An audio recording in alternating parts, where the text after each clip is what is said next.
ਇੱਕ ਮਾਂ ਦਾ ਪਿਆਰ ਕੀ ਹੁੰਦਾ ਹੈ ਜੱਗ ਜਾਣਦਾ, ਪਰ ਅਸੀਂ ਤਸਵੀਰਾਂ ਵਿੱਚ ਤੁਹਾਨੂੰ ਕੁਝ ਹੋਰ ਹੀ ਦਿਖਾ ਰਹੇ ਹਾਂ। ਇਹ ਤਸਵੀਰਾਂ ਦੇ ਵਿੱਚ ਵੀ ਇੱਕ ਮਾਂ ਹੈ ਜੋ ਆਪਣੇ ਨਹੀਂ ਕਿਸੇ ਹੋਰ ਦੇ ਬੱਚੇ ਨੂੰ ਪਿਆਰ ਦੇ ਰਹੀ ਹੈ, ਪਰ ਉਹ ਬੱਚਾ ਕਿਸੇ ਇਨਸਾਨ ਦਾ ਨਹੀਂ, ਇੱਕ ਜਾਨਵਰ ਯਾਨੀ ਕਿ ਗਿਲਹਰੀ ਦਾ ਹੈ। ਉਹ ਮਾਂ ਆਪਣੇ ਪੁੱਤਾਂ ਵਾਂਗੂ ਹੀ ਉਸ ਗਿਲਹਰੀ ਨੂੰ ਦੁੱਧ ਪਿਆ ਰਹੀ ਹੈ। ਲੱਗਦਾ ਜਿਵੇਂ ਪੂਰੀ ਕਾਇਨਾਤ ਇਸ ਪਿਆਰ ਦੀ ਭੁੱਖੀ ਹੋਵੇ। ਇਹ ਜੋ ਤਸਵੀਰਾਂ ਤੁਸੀਂ ਆਪਣੀ ਸਕਰੀਨ ਉੱਤੇ ਦੇਖ ਰਹੇ ਹੋ, ਇਹ ਸਨ ਜਲੰਧਰ ਦੇ NGO ਚਲਾ ਰਹੇ ਯੂਵੀ ਸਿੰਘ ਦੀ ਧਰਮ ਪਤਨੀ ਹਰਪ੍ਰੀਤ ਕੌਰ ਦੀਆਂ, ਜੋ ਬੜੀ ਸ਼ਿੱਦਤ ਦੇ ਨਾਲ ਇੱਕ ਕਾਟੋ ਦੇ ਬੱਚੇ ਨੂੰ ਦੁੱਧ ਪਿਆ ਰਹੀ ਹੈ। ਤੇ ਹਰਪ੍ਰੀਤ ਕੌਰ ਦੱਸਦੀ ਹੈ ਕਿ 4 ਦਿਨ ਪਹਿਲਾਂ ਉਹਨਾਂ ਦੇ ਪਤੀ ਨੂੰ ਰਾਤ 12:30 ਵਜੇ ਇੱਕ ਫੋਨ ਆਉਂਦਾ ਹੈ ਤੇ ਉਹ ਦੱਸਦੇ ਹਨ ਕਿ ਰਾਸਤੇ ਦੇ ਵਿੱਚ ਇੱਕ ਜਾਨਵਰ ਦਾ ਬੱਚਾ ਪਿਆ ਹੋਇਆ ਹੈ ਤੇ ਤੁਸੀਂ ਆ ਕੇ ਉਸ ਦੀ ਜਾਨ ਬਚਾਓ। ਅਤੇ ਇਹ ਸਾਰੀ ਗੱਲਬਾਤ ਸੁਣ ਕੇ ਇੱਕ ਮਾਂ ਦਾ ਦਿਲ ਪਸੀਜ ਜਾਂਦਾ ਹੈ। ਉਹ ਆਪਣਾ ਦੁੱਧ ਇੱਕ ਸਿਰਿੰਜ ਵਿੱਚ ਪਾ ਕੇ ਆਪਣੇ ਪਤੀ ਨੂੰ ਦੇ ਦਿੰਦੀ ਹੈ ਤੇ ਉਸਦੇ ਪਤੀ ਉਸ ਸਿਰਿੰਜ ਨੂੰ ਲੈ ਕੇ ਉਸ ਜਾਨਵਰ ਦੇ ਕੋਲ ਜਾਂਦੇ ਹਨ ਤੇ ਉਸਦੇ ਮੂੰਹ ਵਿੱਚ ਦੁੱਧ ਦੀਆਂ ਬੂੰਦਾਂ ਪਾਉਂਦੇ ਨੇ ਤੇ ਉਹ ਹਰਕਤ ਵਿੱਚ ਆ ਜਾਂਦਾ ਹੈ। ਹਾਲਾਂਕਿ ਉਸ ਵੇਲੇ ਤੱਕ ਉਹਨਾਂ ਨੂੰ ਇਹ ਵੀ ਪਤਾ ਚੱਲਦਾ ਹੈ ਕਿ ਉਹ ਜਾਨਵਰ ਦਾ ਬੱਚਾ ਕਿਸ ਦਾ ਹੈ। ਹਰਪ੍ਰੀਤ ਕੌਰ ਦੱਸਦੀ ਹੈ ਕਿ ਉਹ ਅੱਜ ਵੀ ਉਸ ਜਾਨਵਰ ਦੇ ਬੱਚੇ ਨੂੰ ਆਪਣੇ ਪੁੱਤਾਂ ਵਾਂਗੂ ਰੱਖਦੀ ਹੈ ਤੇ ਉਸ ਦਾ ਪਾਲਣ ਪੋਸ਼ਣ ਕਰਦੀ ਹੈ। ਸਾਡੀ ਇੱਕ ਸੰਸਥਾ ਹੈਗੀ ਐਨੀਮਲ ਪ੍ਰੋਟੈਕਸ਼ਨ ਫਾਊਂਡੇਸ਼ਨ। ਉਸ ਰਾਤ ਨੂੰ ਸਾਨੂੰ ਨਾ ਕਾਲ ਆਈ, ਇੱਕ ਕਿਸੇ ਸਾਡੇ NGO ਮੈਂਬਰ ਹੀ ਹੈਗੇ ਆ, ਉਹਨਾਂ ਦੀ ਕਾਲ ਆਈ ਕਿ ਇੱਕ ਨਾ ਉਸ ਟਾਈਮ ਰਾਤ ਨੂੰ ਬਾਰਿਸ਼ ਵੀ ਹੋ ਰਹੀ ਸੀਗੀ ਔਰ ਸੜਕਾਂ 'ਤੇ ਬਹੁਤ ਜ਼ਿਆਦਾ ਮਤਲਬ ਕਿ ਪਾਣੀ ਵਗੈਰਾ ਵੀ ਖੜਾ ਹੈ। ਇਹ ਸੜਕ ਦੀ ਨਾ ਸਾਈਡ 'ਤੇ ਨੀਅਰ ਅਰਬਨ ਸਟੇਟ ਫੇਸ 2 ਉੱਥੇ ਸੀਗਾ। ਉਹਨੇ ਦੇਖਿਆ ਕਿ ਇੱਕ ਬੱਚਾ ਹੈਗਾ ਹੈ ਕਿ ਆਸ-ਪਾਸ ਨਾ ਦਾ ਕੋਈ ਭੈਣ ਆ, ਨਾ ਕੋਈ ਭਰਾ, ਨਾ ਇਹਦੀ ਮਾਂ ਆ। ਉਹਨੂੰ ਕਿਹਾ ਕਿ ਅਸੀਂ ਆਸ-ਪਾਸ ਦੇਖ ਕੋਈ ਹੈ ਉਹਦੀ ਮਾਂ ਪਿਓ ਹੈਗਾ ਕੁਝ ਕਿ ਨਹੀਂ, ਕੁਛ ਵੀ ਨਹੀਂ ਸੀ ਉਸ ਟਾਈਮ। ਫਿਰ ਅਸੀਂ ਇਹ ਸੋਚਿਆ ਕਿ ਉਹਨੂੰ ਕਿਹਾ ਕਿ ਤੂੰ ਚੱਕ ਆਪਣੇ ਘਰ ਲੈ ਕੇ ਚੱਲ, ਵੀ ਅਸੀਂ ਉਨੀ ਦੇਰ ਤੱਕ ਪਹੁੰਚਦੇ ਹਾਂ।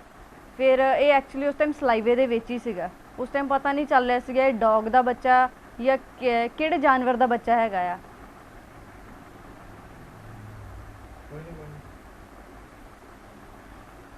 ਫਿਰ ਉਹ ਚੁੱਕਿਆ, ਉਹ ਆਪਣੇ ਘਰ ਲੈ ਕੇ ਗਿਆ। ਫਿਰ ਮੇਰੇ ਹਸਬੈਂਡ ਜਿਹਦਾ ਫੋਨ 'ਤੇ ਗੱਲ ਕਰ ਰਹੇ ਸੀਗੇ, ਮੈਂ ਸੁਣਦੀ ਪਈ ਸੀਗੀ। ਤੇ ਫਿਰ ਇਹ ਡਾਕਟਰ ਸਾਹਿਬ ਨਾਲ ਗੱਲ ਕਰ ਰਹੇ ਸੀਗੇ ਕਿ ਵੀ ਇਹਦੀ ਜਾਨ ਕਿੱਦਾਂ ਬਚਾਈ ਜਾਏ, ਬੜਾ ਪ੍ਰੀ ਮੈਚਿਓਰ ਬੱਚਾ ਹੈਗਾ ਆ। ਫਿਰ ਇਹ ਡਾਕਟਰ ਸਾਹਿਬ ਕਹਿੰਦੇ ਕਿ ਇਹ ਵਾਲਾ ਦੁੱਧ ਦੇਵਾਂਗੇ ਤਾਂ ਜਾਨ ਜਾ ਸਕਦੀ ਹੈ, ਇਹ ਵਾਲਾ ਕਿ ਮਤਲਬ ਕਿ ਸੇਫ ਨਹੀਂ ਸੀਗਾ ਦੁੱਧ, ਕਿ ਬਹੁਤ ਹੈਵੀ ਹੁੰਦਾ। ਤੇ ਫਿਰ ਉਸ ਟਾਈਮ ਮੈਂ ਕੋਲ ਖੜੀ ਸੀਗੀ ਤੇ ਫਿਰ ਮੈਂ ਇਹਨਾਂ ਨੂੰ ਬੋਲਿਆ ਕਿ ਤੁਸੀਂ ਇੱਦਾਂ ਕਰੋ ਕਿ ਤੁਸੀਂ ਮੈਂ ਆਪਣੀ ਮਤਲਬ ਕਿ ਦੁੱਧ ਦੇ ਦਿੰਦੀ। ਐਕਚੁਅਲੀ ਮੇਰਾ ਛੋਟਾ ਬੇਬੀ ਆ, ਉਹ ਫੀਡ ਲੈਂਦਾ ਹੈ। ਤੇ ਮੈਂ ਕਿਹਾ ਕਿ ਤੁਸੀਂ ਇਹ ਵਾਲਾ ਦੁੱਧ ਉਹਨੂੰ ਪਿਲਾ ਦਿਓ ਜਾ ਕੇ, ਸ਼ਾਇਦ ਕਿ ਉਹਦੀ ਜਾਨ ਬਚ ਜਾਏ। ਫਿਰ ਇਹਨਾਂ ਨੂੰ ਮੈਂ ਸਰਿੰਜ 'ਚ ਉਹ ਵਾਲਾ ਦੁੱਧ ਮਤਲਬ ਕਿ ਲੈ ਕੇ ਗਏ ਭਰ ਕੇ। ਉਸ ਟਾਈਮ ਰਾਤ ਨੂੰ 12-12:30 ਦਾ ਟਾਈਮ ਸੀਗਾ, ਬਾਰਿਸ਼ ਵੀ ਬਹੁਤ ਹੋ ਰਹੀ ਸੀਗੀ। ਫਿਰ ਰਾਤ ਨੂੰ ਉਹਨਾਂ ਦੇ ਕੋਲ ਪਹੁੰਚੇ ਔਰ ਇਹਨੂੰ ਟਾਵਲ ਦੇ ਵਿੱਚ ਲਪੇਟਿਆ ਕਿ ਇਹਨੂੰ ਹੀਟ ਦਿੱਤੀ ਇਹਨੂੰ, ਕਿਉਂਕਿ ਇਹ ਪ੍ਰੀ ਮੈਚਿਓਰ ਬੱਚਾ ਸੀਗਾ, ਉਸ ਟਾਈਮ ਇਹਨੂੰ ਹੀਟ ਚਾਹੀਦੀ ਸੀਗੀ। ਫਿਰ ਉਸ ਤੋਂ ਬਾਅਦ ਇਹਨੂੰ ਜਿੱਦਾਂ ਫੀਡ ਦੇਣੀ ਸਟਾਰਟ ਕੀਤੀ, ਉਸ ਟਾਈਮ ਤੇ ਬਿਲਕੁਲ ਵੀ ਹਿਲਜੁਲ ਨਹੀਂ ਸੀਗੀ। ਇਹਦੀ ਪਰਤ ਵੀ ਇੱਦਾਂ ਸੀਗੀ ਕਿ ਅਗਰ ਤੁਸੀਂ ਇਹਦੀ ਪਰਤ ਨੂੰ ਬਿਲਕੁਲ ਵੀ ਹੱਥ ਲਗਾਉਂਦੇ ਤਾਂ ਸ਼ਾਇਦ ਇਹਦੀ ਪਰਤ ਵੀ ਫਟ ਸਕਦੀ ਸੀਗੀ। ਫਿਰ ਉਸ ਟਾਈਮ ਇਹਨੂੰ ਦੁੱਧ ਪਿਲਾਉਣਾ ਸਟਾਰਟ ਕੀਤਾ। ਫਿਰ ਇਹਨੇ ਥੋੜ੍ਹੇ ਜਿਹੇ ਇਹਨੇ ਆਪਣੀ ਬੋਡੀ ਨੂੰ ਮੂਵਮੈਂਟ ਸਟਾਰਟ ਕੀਤੀ। ਜਦੋਂ ਇਹਨੂੰ ਦੁੱਧ ਇਹਦੇ ਅੰਦਰ ਗਿਆ ਕਿ ਪਤਾ ਨਹੀਂ ਕਿੰਨੀ ਦੇਰ ਦੀ ਉਹਦੀ ਮਾਂ ਨੇ ਉਹਦੀ ਡਿਲੀਵਰੀ ਕਰਕੇ ਉਹਨੂੰ ਛੋੜਿਆ ਸੀਗਾ, ਕਿਉਂਕਿ ਆਸ-ਪਾਸ ਕੁਝ ਹੈ ਤਾਂ ਹੈ ਨਹੀਂ ਸੀਗਾ ਕਿ ਚਾਹੇ ਬੱਚਾ ਸਲਾਈਵੇ ਦੇ ਵਿੱਚ ਸੀ ਚਾਹੇ ਬਾਹਰ ਸੀ, ਭੁੱਖ ਤੇ ਉਹਨੂੰ ਫਿਰ ਵੀ ਲੱਗੀ ਹੋਈ ਸੀਗੀ। ਤੇ ਫਿਰ ਜਦੋਂ ਇਹਨੂੰ ਫੀਡ ਦਿੱਤੀ, ਦੁੱਧ ਦਿੱਤਾ, ਤੇ ਫਿਰ ਉਸ ਟਾਈਮ ਇਹਨੇ ਆਪਣੀ ਬੋਡੀ ਨੂੰ ਮੂਵਮੈਂਟ ਕਰਨਾ ਸਟਾਰਟ ਕੀਤਾ। ਫਿਰ ਉਸ ਟਾਈਮ ਜਦੋਂ ਇਹਨੇ ਮੂਵਮੈਂਟ ਪੂਰੀ ਕੀਤੀ, ਫਿਰ ਉਸ ਟਾਈਮ ਪਤਾ ਲੱਗਾ ਕਿ ਗਿਲਹਰੀ ਦਾ ਬੱਚਾ ਆ। ਨਹੀਂ ਹਜੇ ਤਾਂ ਨਹੀਂ ਛੋੜਾਂਗੇ, ਹਜੇ ਤੱਕ ਜਦ ਤੱਕ ਉਹ ਮਤਲਬ ਕਿ ਜਦ ਤੱਕ ਉਹ ਇਹ ਨਹੀਂ ਹੋ ਸਕਦਾ ਕਿ ਇੰਡੀਪੈਂਡੈਂਟ ਨਹੀਂ ਹੋਏਗਾ, ਉਨੀ ਦੇਰ ਤੱਕ ਅਸੀਂ ਨਹੀਂ ਛੱਡਾਂਗੇ। ਜਦੋਂ ਇੰਡੀਪੈਂਡੈਂਟ ਹੋ ਜਾਏਗਾ, ਜਦੋਂ ਇਹਨੂੰ ਪਤਾ ਲੱਗ ਜਾਏਗਾ ਕਿ ਦਰਖਤਾਂ 'ਤੇ ਚੜ੍ਹਨਾ ਜਾਂ ਕੁਛ ਮਤਲਬ ਕਿ ਇੱਧਰ ਉੱਧਰ ਜਾਣਾ ਆ, ਫਿਰ ਉਸ ਤੋਂ ਬਾਅਦ ਅਸੀਂ ਇਹਨੂੰ ਫੋਰੈਸਟ ਡਿਪਾਰਟਮੈਂਟ ਨੂੰ ਕੰਟੈਕਟ ਕਰਾਂਗੇ ਔਰ ਉਹਨਾਂ ਕੋਲ ਛੋੜਾਂਗੇ। ਜੋ ਉਹਨਾਂ ਦਾ ਪ੍ਰੋਸੈਸ ਹੋਏਗਾ ਉਸ ਹਿਸਾਬ ਨਾਲ ਅਸੀਂ ਕਰਾਂਗੇ। ਮੈਨੂੰ ਵੀ ਉਸ ਟਾਈਮ 'ਤੇ ਇਹੀ ਮੈਂ ਸੁਣ ਰਹੀ ਸੀਗੀ ਕਿ ਆਸ-ਪਾਸ ਕੋਈ ਨਹੀਂ ਹੈਗਾ ਇਹਦੇ। ਉਸ ਟਾਈਮ ਇਹਦੀ ਮਾਂ ਹੀ ਨਹੀਂ ਸੀਗੀ ਕੋਲ, ਤੇ ਫਿਰ ਮੇਰਾ ਬੇਬੀ ਮੇਰੇ ਕੋਲ ਖੜਾ ਸੀਗਾ। ਫਿਰ ਮੈਂ ਕਿਹਾ ਮੈਂ ਵੀ ਤਾਂ ਇਹਦੀ ਮਾਂ ਹੈਗੀ ਹਾਂ। ਤੇ ਫਿਰ ਮੈਂ ਕਿਹਾ ਉਹਦੀ ਮਾਂ ਇਸ ਕਰਕੇ ਸੀਗਾ ਕਿ ਮੈਂ ਕਿਹਾ ਇਨਸਾਨੀਅਤ ਦੇ ਤੌਰ 'ਤੇ ਕਿ ਚਲੋ ਮੈਂ ਆਪਣੀ ਇਹਨੂੰ ਫੀਡ ਦੇ ਦਿੰਦੀ ਕਿ ਉਹਦੀ ਜਾਨ ਬਚ ਜਾਏਗੀ। ਕਿਵੇਂ ਫੀਲ ਹੁੰਦਾ ਜਦੋਂ ਹੁਣ ਤੁਸੀਂ ਉਹਨੂੰ ਦੁੱਧ ਪਿਆਉਂਦੇ ਹੋ, ਉਹਦਾ ਨਾਲ ਲੜਾਉਂਦੇ ਹੋ? ਨਹੀਂ ਬਹੁਤ ਅੱਛਾ ਲੱਗਦਾ। ਹੁਣ ਵੀ ਮੈਂ ਇਹਨੂੰ ਮਤਲਬ ਕਿ ਫੀਡ ਦਿੱਤੀ ਔਰ ਆਰਾਮ ਨਾਲ ਇਹਨੇ ਬਰਡ ਦੇ ਨਾਲ ਜਾਂ ਸਰਿੰਜ ਦੇ ਨਾਲ ਪਿਲਾਈ ਹੈ, ਆਰਾਮ ਨਾਲ ਉਹਨੇ ਪੀ ਲਿਆ। ਦੁੱਧ ਪੀਂਦਾ ਹੈ ਤਾਂ ਲਾਡ ਜਿੱਦਾਂ ਆਪਣੇ ਬੇਟਿਆਂ ਨਾਲ ਲਾਡ ਲੜਾਉਂਦੇ ਉੱਦਾਂ ਹੀ ਲਾਡ? ਹਾਂ ਬਹੁਤ ਅੱਛਾ, ਮਤਲਬ ਕਿ ਹੁਣ ਦੇਖੋ ਉਹਨੂੰ ਫੀਡ ਦਿੱਤੀ ਹੈ ਤਾਂ ਹੁਣ ਆਰਾਮ ਨਾਲ ਸੋ ਗਿਆ। ਜਦੋਂ ਇਹਨੂੰ ਭੁੱਖ ਲੱਗਣੀ ਉਦੋਂ ਇਹਨੇ ਆਵਾਜ਼ ਮਾਰਨੀ ਕਿ ਮੈਨੂੰ ਭੁੱਖ ਲੱਗੀ। ਜਦੋਂ ਬੇਬੀ ਵੀ ਜਦੋਂ ਰੋਂਦਾ, ਛੋਟਾ ਬੱਚਾ ਹੁੰਦਾ, ਉਹ ਵੀ ਉੱਠ ਕੇ ਆਵਾਜ਼ ਮਾਰਦਾ ਨਾ ਆਪਣੀ ਮਾਂ ਨੂੰ। ਤੇ ਫਿਰ ਹੁਣ ਇਹ ਕਿ ਅਸੀਂ ਇਹਨੂੰ ਪਤਾ ਲੱਗ ਜਾਂਦਾ ਸਾਨੂੰ ਕਿ ਇਹਨੂੰ ਭੁੱਖ ਲੱਗੀ ਹੈ, ਤੇ ਚੂ ਚੂ ਕਰਨ ਲੱਗ ਪੈਂਦਾ, ਤੇ ਫਿਰ ਉਹਨੂੰ ਦੁੱਧ ਪਿਲਾਈ ਤੇ ਫਿਰ ਸੋ ਜਾਂਦਾ। ਹੁਣ ਦੁੱਧ ਦਿੱਤਾ ਤਾਂ ਸੋ ਗਿਆ ਆਰਾਮ ਨਾਲ। ਦੇਖੋ ਜੀ ਕੁਝ ਦਿਨ ਪਹਿਲੇ ਸਾਨੂੰ ਕਾਲ ਆਈ ਕਿ ਇੱਕ ਛੋਟਾ ਜਿਹਾ, ਉਹ ਵੀ ਰਾਤੀ 12:30 ਵਜੇ ਕਾਲ ਆਈ ਕਿ ਇੱਕ ਛੋਟਾ ਜਿਹਾ ਬੱਚਾ ਸੜਕ ਕਿਨਾਰੇ ਪਿਆ। ਜਲੰਧਰ ਸ਼ਹਿਰ ਦੀ ਲੋਕੇਸ਼ਨ ਹੈਗੀ ਅਰਬਨ ਸਟੇਟ ਫੇਜ਼ 2। ਰਾਤ ਦਾ ਸਮੇਂ ਸੀਗਾ, ਬਾਰਿਸ਼ ਹੋ ਰਹੀ ਸੀਗੀ, ਪਾਣੀ ਵੀ ਖੜਾ ਸੀ ਤੇ ਕੁਦਰਤੀ ਉਸੇ ਏਰੀਏ 'ਚ ਨਾ ਮੇਰਾ ਇੱਕ ਸਾਡੇ ਟੀਮ ਮੈਂਬਰ ਵੀ ਰਹਿੰਦੇ ਆ ਤੇ ਮੈਂ ਉਹਨਾਂ ਨੂੰ ਕਾਲ ਕੀਤੀ ਕਿ ਜਾ ਕੇ ਦੇਖੋ ਕੀ ਮੈਟਰ ਹੈ। ਉਹਨਾਂ ਨੇ ਉੱਥੇ ਜਾ ਕੇ ਮੈਨੂੰ ਵੀਡੀਓ ਪਾ ਕੇ ਭੇਜੀ। ਮੈਂ ਇਹਨਾਂ ਨੂੰ ਕਿਹਾ ਕਿ ਤੁਸੀਂ ਇਹਨੂੰ ਨਾ ਆਪਣੇ ਘਰੇ ਲੈ ਜਾਓ, ਮੈਂ ਉੱਥੇ ਪਹੁੰਚਦਾ ਹਾਂ। ਮੀਨਵਾਈਲ ਮੈਂ ਡਾਕਟਰ ਸਾਹਿਬ ਨੂੰ ਕਾਲ ਕੀਤਾ। ਡਾਕਟਰ ਸਾਹਿਬ ਕਹਿੰਦੇ ਆਸ-ਪਾਸ ਦੇਖੋ ਜੀ, ਇਹਦੀ ਕੋਈ ਮਾਂ ਹੋਵੇ, ਇਹਦਾ ਕੋਈ ਭੈਣ ਭਰਾ ਹੋਵੇ। ਅਸੀਂ ਜਾ ਕੇ ਸਰਚ ਕੀਤਾ, ਸਾਨੂੰ ਆਸ-ਪਾਸ ਨਾ ਬੱਚੇ ਦੀ ਮਾਂ ਮਿਲੀ ਤੇ ਨਾ ਸਾਨੂੰ ਕੋਈ ਭੈਣ ਭਰਾ ਮਿਲਿਆ। ਸਾਨੂੰ ਇਹ ਵੀ ਨਹੀਂ ਪਤਾ ਸੀਗਾ ਕਿ ਇੰਨਾ ਛੋਟਾ ਸ਼ਿਸ਼ੂ ਸੀਗਾ, ਇੰਨਾ ਛੋਟਾ ਬੱਚਾ ਸੀਗਾ ਕਿ ਇਹ ਇੱਕ ਪਪੀ ਦਾ ਆ, ਗਲੈਰੀ ਦਾ ਆ ਜਾਂ ਕਿਸੇ ਹੋਰ ਐਨੀਮਲ ਦਾ ਆ, ਕਿਉਂਕਿ ਇਹ ਬੱਚਾ ਸੀਗਾ ਪ੍ਰੀ ਮੈਚਿਓਰ, ਹਾਲੇ ਅੱਖਾਂ ਨਹੀਂ ਬਣੀਆਂ ਸੀਗੀਆਂ, ਹਲੇ ਕੰਨ ਪ੍ਰੋਪਰ ਨਹੀਂ ਆਏ ਸੀਗੇ, ਸਿਰਫ ਹੱਥ ਪੈਰ ਤੇ ਪੂੰਛ ਦਿਖ ਰਹੀ ਸੀਗੀ ਤੇ ਛੋਟਾ ਜਿਹਾ ਬਹੁਤ ਟਾਈਨੀ ਜਿਹਾ ਮੂੰਹ ਸੀਗਾ। ਔਰ ਜਾ ਕੇ ਅਸੀਂ ਕੀ ਦੇਖਦੇ ਹਾਂ ਕਿ ਸਿਰਫ 2-2.5 ਇੰਚ ਦਾ। ਇੰਨਾ ਤੇ ਲਾਜ਼ਮੀ ਹੋ ਗਿਆ ਕਿ ਡੌਗ ਦਾ ਬੱਚਾ ਤੇ ਥੋੜਾ ਵੱਡਾ ਹੁੰਦਾ ਹੈ, ਤੇ ਬੜਾ ਹੀ ਛੋਟਾ ਸੀਗਾ। ਚਲੋ ਸਾਨੂੰ ਨਹੀਂ ਪਤਾ ਸੀਗਾ, ਪਰ ਜਦੋਂ ਮੇਰੀ ਫੋਨ ਤੇ ਗੱਲ ਹੋ ਰਹੀ ਸੀਗੀ ਤੇ ਮੇਰੀ ਵਾਈਫ ਸਾਰੀ ਗੱਲਾਂ ਸੁਣ ਰਹੀ ਸੀ। ਉਹਨੇ ਮੈਂ ਕਿਉਂਕਿ ਮੇਰੇ ਡਾਕਟਰ ਸਾਹਿਬ ਨੂੰ ਇਹ ਸਵਾਲ ਸੀਗੇ ਕਿ ਡਾਕਟਰ ਸਾਹਿਬ ਇੰਨੇ ਛੋਟੇ ਬੱਚੇ ਨੂੰ ਅਸੀਂ ਬਚਾਵਾਂਗੇ ਕਿੱਦਾਂ, ਅਸੀਂ ਕੀ ਉਹਦੇ ਲਈ ਕਰੀਏ, ਇਹ ਸਿਰਫ ਲਿਆ ਕੇ ਰੱਖ ਦੇਣਾ ਆਪਣੇ ਕੋਲ, ਇੱਧਰ ਤੇ ਜਾਨ ਨਹੀਂ ਬਚੇਗੀ। ਡਾਕਟਰ ਸਾਹਿਬ ਕਹਿੰਦੇ ਜੀ ਦੁੱਧ ਦੇਣਾ ਜ਼ਰੂਰੀ ਹੈ, ਪਰ ਘਰ ਦਾ ਦੁੱਧ ਵੀ ਥੋੜਾ ਡੇਂਜਰਸ ਹੋ ਸਕਦਾ ਹੈ, ਗਾਂ ਮੱਝ ਦਾ ਦੁੱਧ ਵੀ ਥੋੜਾ ਭਾਰਾ ਹੋ ਸਕਦਾ ਹੈ।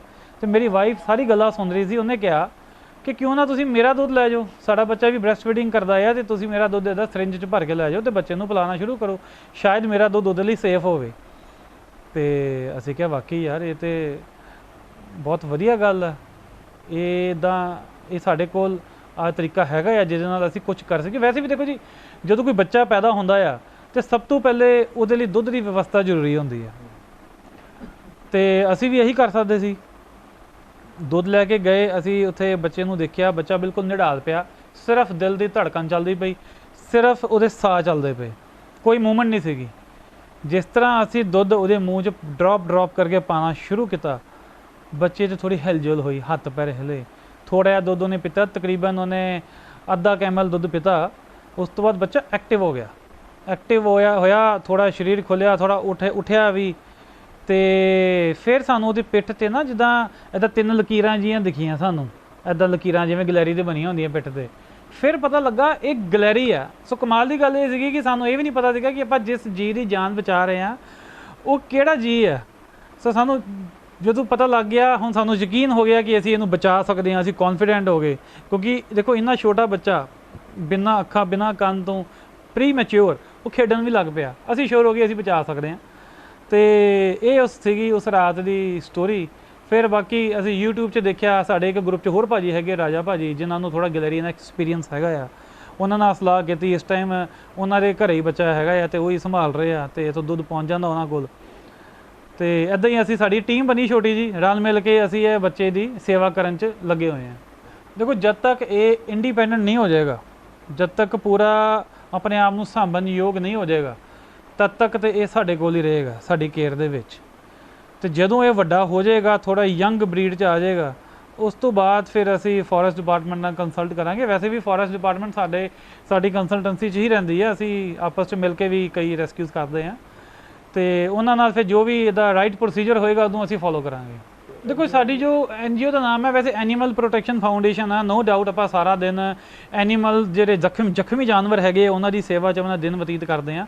ਪਰ ਇਸ ਤੋਂ ਇਲਾਵਾ ਵੀ ਜਿਹਦਾ ਪਿੱਛੇ ਅਸੀਂ ਜ਼ਰੂਰੀ ਨਹੀਂ ਕਿ ਐਨੀਮਲ ਲੱਗ ਗਿਆ, ਇਹ NGO ਦਾ ਮਤਲਬ ਹੈ ਸੰਸਥਾ ਦਾ ਮਤਲਬ ਹੈ ਤੁਹਾਡੀ ਇਨਸਾਨੀਅਤ ਜਿਨ੍ਹਾਂ ਨੇ ਆਪਣੇ ਦਿਲਾਂ 'ਚ ਰੱਖੀ ਹੈ ਨਾ, ਉਹ ਬੰਦੇ ਇੱਕ ਗਰੁੱਪ ਬਣਾ ਕੇ ਇੱਕ NGO ਬਣਾਉਂਦੇ ਆ, ਸੰਸਥਾ ਬਣਾਉਂਦੇ ਆ। ਤੇ ਸਾਡੀ ਇਨਸਾਨੀਅਤ ਜਿਹੜੀ ਹੈ ਸਿਰਫ ਜਾਨਵਰਾਂ ਤੱਕ ਨਹੀਂ। ਅਸੀਂ ਥੋੜ੍ਹੇ ਦਿਨ ਪਹਿਲੇ ਇੱਕ ਐਨੀਮਲ ਪ੍ਰੋਟੈਕਸ਼ਨ ਫਾਊਂਡੇਸ਼ਨ ਦਾ ਸੈਨੇਟਰੀ ਪੈਡ ਦਾ ਇੱਕ ਲੇਡੀਜ਼ ਨੂੰ ਵੰਡੇ ਸੀਗੇ, ਉਹਦਾ ਵੀ ਕੈਂਪ ਲਾਇਆ ਸੀਗਾ, ਫ੍ਰੀ ਆਫ ਕਾਸਟ ਵੰਡੇ ਸੀ। ਕਈ ਸਾਰੇ ਇੱਦਾਂ ਦੇ ਵੀ ਅਸੀਂ ਹਿਊਮਨਸ ਦੇ ਰਿਲੇਟਿਡ ਵੀ ਪ੍ਰੋਜੈਕਟ ਕਰਦੇ ਹਾਂ, ਐਨੀਮਲਸ ਲਈ ਤਾਂ ਕਰਦੇ ਹਾਂ।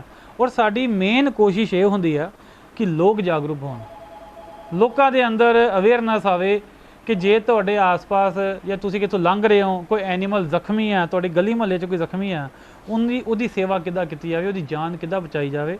ਸਿਰਫ ਉਹਨੂੰ ਚੱਕ ਕੇ ਸਾਈਡ ਕਰ ਦੇਣ ਨਾਲ ਜਾਂ ਉਹਦੇ ਕੋਲ ਪਾਣੀ ਜਾਂ ਦੁੱਧ ਰੱਖਣ ਨਾਲ ਇੱਕ ਜ਼ਖਮੀ ਜਾਨਵਰ ਦੀ ਜਾਨ ਨਹੀਂ ਬਚਾਈ ਜਾ ਸਕਦੀ। ਉਹਨੂੰ ਚਾਹੀਦੀ ਹੈ ਇੱਕ ਮੈਡੀਕਲ ਸਹਾਇਤਾ।